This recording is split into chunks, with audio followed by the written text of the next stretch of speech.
विद्यार्थी मित्रांनो नमस्कार. आज आपण भाग क्रमांक 1 मधील नमुना गद्य आकलन याबद्दल माहिती पाहणार आहोत. परीक्षेमध्ये नमुना गद्य आकलनमध्ये पाठ्यपुस्तकाच्या बाहेरचा एखादा गद्य उतारा तुम्हाला अभ्यासण्यासाठी देण्यात येईल. सर्वप्रथम आपण काय करायचं, जो काही उतारा दिलेला आहे त्याचं एकदा नव्हे दोनदा वाचन करायचं, थोडं चिंतन करायचं, मनन करायचं आणि मग त्याखाली ज्या कृती विचारलेल्या असतात त्या कृतीला अनुसरून उत्तर लिहायचे. उदाहरण दाखलमध्ये पाठ्यपुस्तकामध्ये एक नमुना गद्य आकलन दिलेलं आहे, ज्याचं नाव आहे आत्मविश्वासासारखी शक्ती नाही. सदर पाठ डॉक्टर बाबासाहेब आंबेडकरांनी लिहिलेला आहे. पाठाचं टायटल वाचल्याबरोबरच आपल्याला लक्षात येतं आत्मविश्वासासारखी शक्ती नाही. आत्मविश्वास म्हणजे कॉन्फिडन्स. हा कॉन्फिडन्स तुमच्याजवळ असेल तर तुम्ही जीवनातली सर्व कामे यशस्वीरित्या पूर्ण करू शकता. मग यामध्ये काय सुचवलेलं आहे बघूया आपण. सर्वप्रथम सदर पाठाचं वाचन करूया. आत्मविश्वासासारखी दुसरी दैवी शक्ती नाही. आम्ही आमच्यातील आत्मविश्वास गमावता कामा नये. उदाहरणार्थ, कुस्ती खेळण्यासाठी आखाड्यात उतरलेल्या पैलवानाने दुसऱ्याच्या ठणठणीत दंड ठोपाटण्याने घाबरून गर्भगळीत झाल्यास त्याच्या हातून काहीतरी होणे शक्य आहे काय? मी तर नेहमी असे म्हणत असतो, मी जे करीन ते होईल. अर्थात मी हे सर्व आत्मविश्वासावर अवलंबून म्हणत असतो. माझ्या या म्हणण्यामुळे काही लोक मला घमेंडेखोर, प्रौढीबाज वगैरे दुष्णे देतील, परंतु ही प्रौढी अगर घमेंड नसून आत्मविश्वासामुळेच मी हे म्हणू शकतो. मी मनात आणीन तर 1.25 लाखाची गोष्ट सहज करीन.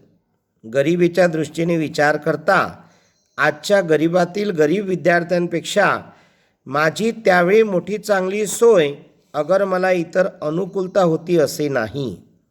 मुंबईच्या डेव्हलपमेंट डिपार्टमेंटच्या चाळीत 10 फूट लांब व 10 फूट रुंद अशा खोलीत आईबाप, भावंडे यांच्यासह राहून 1 पैशाच्या घासलेट तेलावर अभ्यास केला आहे. इतकेच नव्हे तर अनेक अडचणींना व संकटांना त्या काळी तोंड देऊन मी जर एवढे करू शकलो तर तुम्हास आजच्या साधनसामुग्रीने सज्ज असलेल्या काळात अशक्य का होईल? कोणताही मनुष्य सतत दीर्घोद्योगानेच पराक्रमी बुद्धिमान होऊ शकतो. कोणीही मनुष्य उपजत बुद्धिमान अगर पराक्रमी निपजू शकत नाही. मी विद्यार्थी दशेत इंग्लंडमध्ये असताना ज्या अभ्यासक्रमात 8 वर्ष लागतात तो अभ्यास मी 2 वर्ष 3 महिन्यात यशस्वी तऱ्हेने पूर्ण केला. हे करण्यासाठी 24 तासापैकी 21 तास अभ्यास करावा लागला आहे. जरी माझी आज 40 उलटून गेली असली तरी मी 24 तासांपैकी 18 तास अजूनही खुर्चीवर बसून काम करत असतो. दीर्घोद्योग व कष्ट करण्यानेच यशप्राप्ती होते. भारतरत्न डॉक्टर बाबासाहेब आंबेडकर.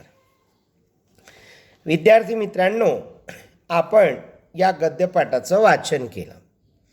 डॉक्टर बाबासाहेब आंबेडकरांनी या गद्य उतार्यामधून आत्मविश्वास आणि दीर्घ उद्योग म्हणजे हार्डवर्किंग याचं महत्त्व या पाठातून समजावून सांगितलं.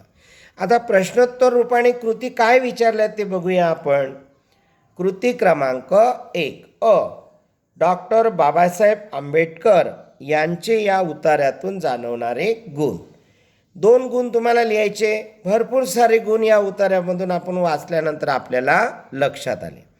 जसं दीर्घोद्योग आहे म्हणजे हार्डवर्किंग, गरिबांबद्दल कळवळ आहे, जिद्द आहे, चिकाटी आहे, अभ्यासू वृत्ती आहे, आत्मविश्वास आहे, प्रामाणिकता आहे, कष्ट करणारं व्यक्तिमत्व आहे. असे विविध गुण आपल्याला या उतार्यातून डॉक्टर बाबासाहेब आंबेडकरांचे जाणवतात. दुसरी कृती विचारलेली आहे, व्यक्तीच्या दीर्घोद्योगाचा परिणाम, जे हार्डवर्किंग केल्यानं काय परिणाम होतो? 2 परिणाम, एक पराक्रमी आणि दुसरा बुद्धिमान. म्हणजेच व्यक्ती पराक्रमी बनते आणि व्यक्ती बुद्धिमान बनते. 2 मार्कासाठी एक प्रश्न विचारलेला आहे, अभिव्यक्तीवर आधारित बघा. व्यक्तीच्या जीवनातील आत्मविश्वासाचे स्थान स्पष्ट करा. विद्यार्थी मित्रांनो, जीवनामध्ये अशी कुठलीही गोष्ट नाही की ज्याच्यात जर आपल्याला आत्मविश्वास नसेल तर आपण त्या कामात यशस्वी होऊ शकत नाही. अगदी साधं उदाहरण तुम्हाला सांगतो. तुम्हाला सायकल शिकायची आहे. तुमच्या मनात जर आत्मविश्वास असेल तर तुम्ही एकदा दोनदा सायकलून जरी खाली पडलात आणि हिंमत नाही हारली तर तुम्ही निश्चित सायकल शिकाल. म्हणजे तुम्हाला कॉन्फिडन्स आहे, मला हे करायचं आहे बाप, तेव्हाच तुम्ही ती गोष्ट पूर्णपणे करू शकता.